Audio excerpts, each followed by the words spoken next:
Guys आज देखेंगे हम अष्टांग योग 8 टाइप्स के होते हैं। It came from a Sanskrit word अष्टा एंड अंगा।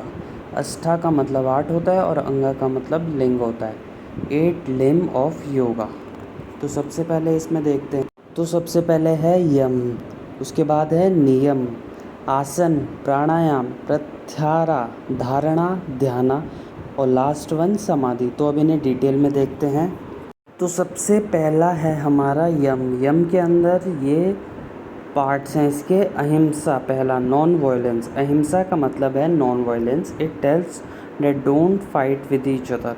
तो सिंपल सा मीनिंग है इसका, नॉन वायलेंस मतलब कि फ़ाइट नहीं करनी है एक दूसरे से। इसके बाद आता है हमारा सत्या, मतलब होता है truthfulness. We should always say truth, we should not lie in any condition. इसमें आता है कि हमें हमेशा सच बोलना चाहिए और हमें झूठ कभी नहीं बोलना चाहिए। इसके बाद आता है असत्य, नॉन स्टीलिंग, हमें चोरी नहीं करनी चाहिए। इसके बाद आता है ब्रह्मचर्य, तो इसमें कंट्रोल होता है सेक्सुअल डिज़ायर्स के ऊपर।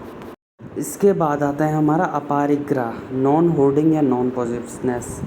तो इसमें हमें अपनी ज़रूरत से ज़्यादा चीज़ों को हमें स्टोर नहीं करना है अपरिग्रह में। यम के बाद आता है हमारा सेकंड नियम। नियम में है क्लीनिनेस इन बॉडी। तो सबसे पहले आता है शौच। शौच में आता है cleanliness of body and mind, like in our daily life, take bath, eat nutritious food and also keep our your mind clean, all this come in शौच। मतलब हमें अपने बॉडी और माइंड को एकदम क्लीन रखना चाहिए, फ्रेश रखना चाहिए, न्यूट्रिशियस खाना चाहिए। ये सारी चीज़ें शौच में आ जाती है। दूसरा है हमारा संतोष। हाँ, we should be satisfied in life will all the things we get from our home and job. तो हमें अपने घर और अपनी जॉब से सेटिस्फाई रहना चाहिए हमेशा, ना ही ज़्यादा कम की सोचनी चाहिए, ना ही ज़्यादा की हमें सोचनी चाहिए। तो हमें एकदम संतोष रखना चाहिए।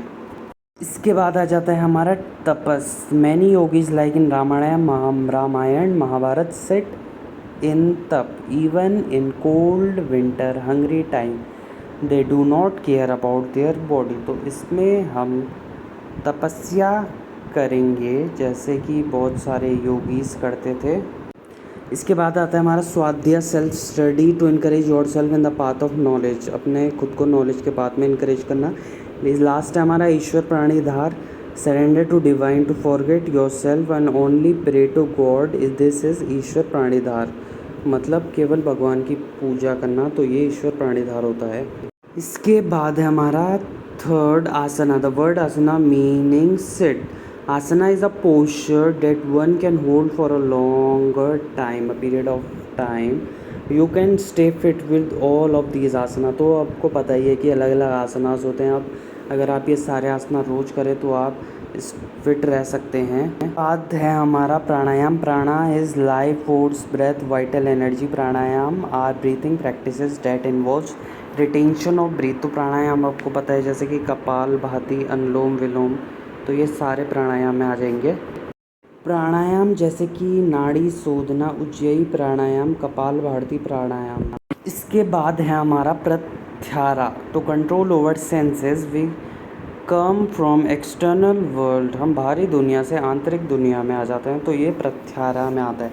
अब है इसके बाद धारणा। धारणा का मतलब होता है कंसंट्रेशन करना, इंट्रोस्पेक्टिव फोकस करना, to fix mind on a particular object पे माइंड फोकस करना। धारणा 6th लिम्ब है योगा का, is holding once mind on a particular state. इसके बाद है हमारा ध्यान। Focusing only on one thing is called ध्यान। एक चीज़ पर फोकस करना तो वही ध्यान है। ध्यान means focusing only on one thing. Meditation is also called ध्यान। Many yogis sit in meditation for a long time. तो ध्यान का मतलब है ध्यान लगा के किसी एक पर्टिकुलर चीज़ पे, किसी औरों के बारे में नहीं सोचना, तो वो ध्यान है। इसके बाद आ जाता है हमारा समाधि। व्हेन वी फोकस ऑन ध्यान एट हाई लेवल। तो जब हम हाई लेवल पे ध्यान को फोकस कर लेते हैं तो हम समाधि में आ जाते हैं। समाधि में हम गॉड से कनेक्टेड हो जाते हैं, ऐसा लगता है। समाधि का लिटरली मीनिंग है putting together, joining, combining with union, harmonious whole trance. तो ये सारा अष्टांग योग के बारे में था।